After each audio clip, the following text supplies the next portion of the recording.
Hello and welcome to our March video about the dates that you could use in your social media. I struggled then, really, didn't I? Was I struggling with I what know. month I it think was?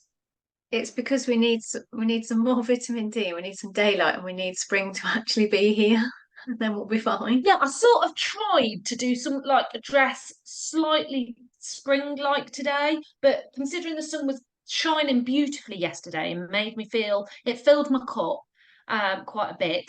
Today it's now raining, which isn't great. But hey ho, you win some and you lose some. Yeah, the garden maybe needs it, or maybe it doesn't because it's rained quite a lot. But never mind. Before we start, I thought I would very quickly share something that went out in our newsletter last week, and something that we talked about in our team meeting, and something that I think most business owners find difficult to keep up with. And it is around the sizes of things in your social media posts. So, for a very long time, Instagram have said that squid posts are the way to go. And just recently, they have changed that to a more portrait feel. And we had a little chat about that in our team meeting where we were talking about if you look on a mobile device at Instagram, which most people do, it takes up a lot of the feed if you have a portrait style image.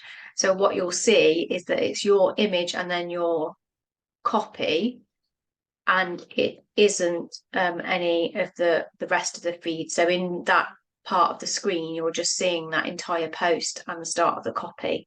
And that might be a little bit more advantageous to you. But we will try and keep abreast of what size you should be doing things, and let you know that also I had an email from LinkedIn as well to say that they would prefer your video to be portrait rather than landscape, which is a change for them as well. So They yes, don't who particularly like knows? video either, do they? Or they don't see No, the who? algorithm doesn't seem to prefer the video. It prefers kind of standard images. Yeah, I'll maybe share the because it's an email from LinkedIn saying top tips on how to use video on LinkedIn, which I thought was interesting. So I'll maybe share that in our Facebook group, just some of the tips that they've given Alert, in there. alert, algorithm change for LinkedIn. But I think this is the problem, And then isn't it? You could be forever chasing it, though. That's the problem. You could just be forever chasing it. And so it's good to know what that needs to be. It may give you those little 1% wins, but it's probably not the be all and end all. Just focus on whatever your content should be, and showing up is probably more important. and then I also saw on LinkedIn that Gymshark had posted about Be Real and the fact that it was allowing businesses on there now. And so if businesses were particularly up with kind of behind the scenes BTS content, which isn't back to school, as I always think it is, having worked for many years at Clark's, it is behind the scenes content. And so I don't think for the majority of us it's probably relevant. No, But if you're a bigger brand with a cult following like Gymshark, it could work really well for you. yeah, So there we go, some snippets from the world of social media and marketing. So if yes. we move on now to the dates that we've got for the month ahead. So we start on the 1st with St. David's Day. Love a daffodil and love February because if you go into Marks and Spencer's, there tends to be just some daffodils on the side for £1, and it's just quite nice, isn't it? It just cheers up the house, and for £1, And again, I often like to pick a couple of bunches up and just give them to people and just be like, "You mean a whole pound to me, but here's some daffodils." Yeah. Um, it is also for a lot of places secondary school announcement day, which will be a scary time for some people. And if it's relevant to your audience, then it might be one that you want to talk about, or it might be relevant to you yourself. Um, then the 4th to the 10th, there's a lot of weeks. So there's Pie Week, which will always be a favourite for me. I am partial to a chicken and mushroom pucker pie, if I'm honest. A bit dirty, but from the chip shop. You like a farm shop pie, don't you, Kate? Yeah, go to like a butcher's and they do like a proper homemade, but you get like loads of meat in it rather than loads of. Quite often, I find they're like, if you get them from the supermarket, they're a bit too saucy, aren't they? You've got no meat and a lot of sauce. See, that's where I'm controversial. I prefer the sauce to the meat, so I'd rather a saucy pie than a meaty pie, if I'm honest. No, Um, I can't I wait to can't edit wait for the that snipper. in. It's also Food Waste Action Week, and so what I was thinking was that if you have pie, there wouldn't be much food waste, so there wouldn't be need Not in our that much house. action on food waste. I do hate it. I do hate at the end of the week the food that I then throw out because either it's hidden itself at the back of the fridge and I've forgotten that it's there, like a cheeky yogurt. And like, yeah, only yesterday the kids were like, "What can we have for pudding?" And there's some chocolate pots in there. And I was like, "Have one of those." And like, oh, they went out of date on the 9th. And I'm like, "Well, it's only a couple of days ago. I don't think it'll be a problem." Yeah, I am a bit more kind of like, I think the dates are a guideline, aren't they? What did we all do before Yeah. fridges and things like that? And then I do think, I don't know, have we fallen out of like actually if you had some veg left, you'd make a soup and all of that kind of stuff. We're not very good at that anymore, are we? Did try to make one. It tasted rank the other day. So, but and then my Chris quite likes to fry everything up, like for a Sunday dinner. What's it called? Bubble and sweet.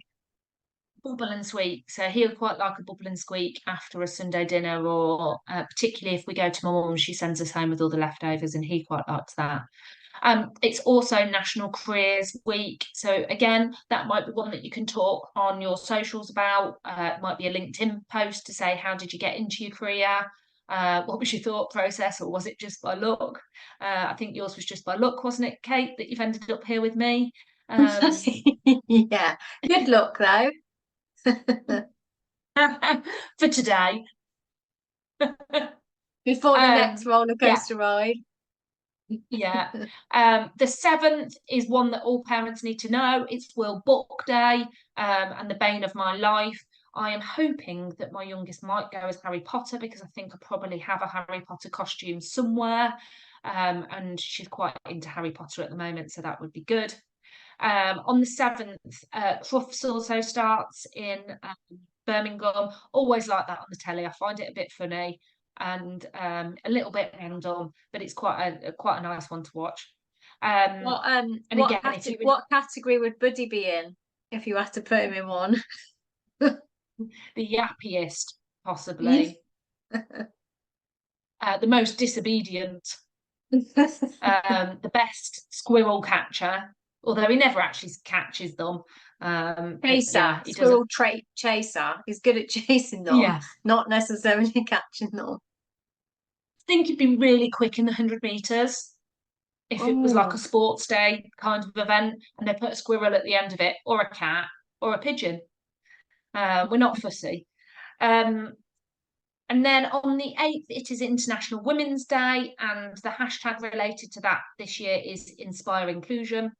Again, there'll be quite a lot of events going on related to that and some networking opportunities. So again, you might want to, if you're working within a bigger organisation, you might want to give a shout out to the women that you work with, or there's lots of different things that you could do for that. On the 10th, it's all glitz and glamour with the Oscars, and it's also Mother's Day. Maybe I'll do all the glitz and glamour and just walk down my own red carpet to the front room or something like that. I don't know. I think we've got a trampolining competition just for a change. The best come home with some medals, some bling for me. The 15th is a day close to my heart, which is World Sleep Day. Bit obsessed at looking at my Fitbit to see how I've slept at night. And my Fitbit told me I've noticed that there's like some more information in there now, and I sleep like a bear, evidently. And there's lots of different things. You could sleep like a dolphin, or lots of different animals, but I sleep like a bear. So yeah, is that's a little bit of is that the interesting snoring? information. Is that the snoring? Don't snore, Kate.